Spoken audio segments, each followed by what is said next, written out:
Assalamualaikum warahmatullahi wabarakatuh. Saya Jovan Karya Dwi Praditya dari kelas 10 TJKTB nomor absen 1.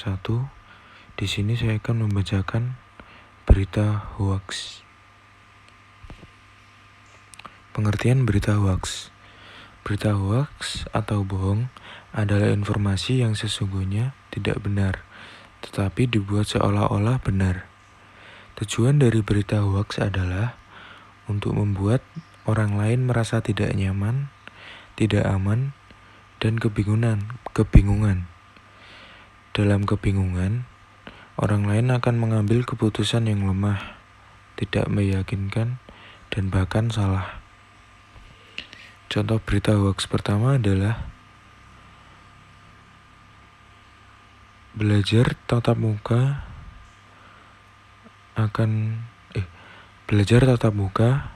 harus wajib swab test sebelum masuk sekolah. Pendapat saya adalah kita harus mengkonfirmasi bahwa berita tersebut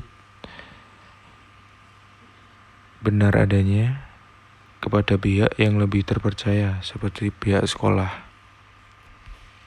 Contoh berita hoax kedua adalah berita hoax tentang virus corona yang menyebar melalui game Free Fire. Pendapat saya adalah kita harus berpikir logis dalam mencerna berita yang kita lihat. Karena tidak mungkin virus dapat menyebar melalui game. Contoh berita hoax yang ketiga adalah berita hoax tentang pembagian subsidi kuota dan pulsa yang sangat banyak dari Kemendikbud. Berita ini jelas tidak valid karena tidak terbukti adanya.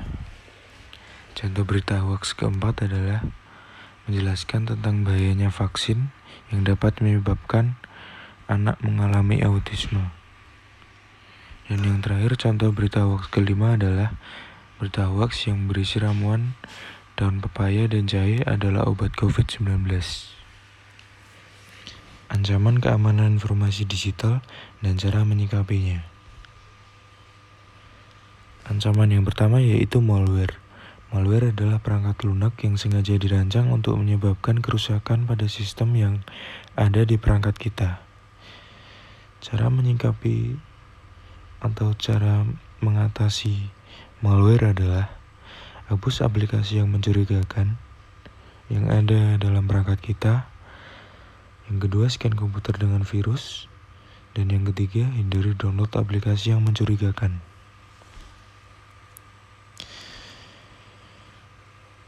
Yang kedua adalah pencurian kekayaan intelektual.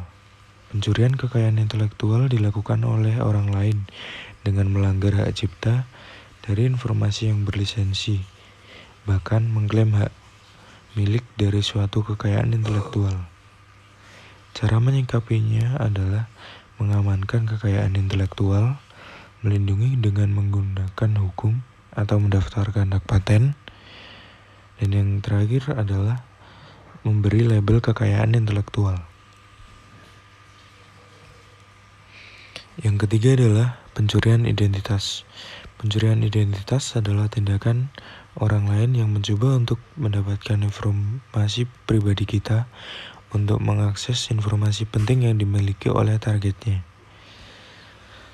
Cara untuk mengatasi pencurian identitas adalah berhati-hati saat membagikan informasi pribadi di sosial media, menggunakan password yang kuat, dan berhati-hati dengan wifi umum. Yang keempat adalah sabotase situs web. Sabotase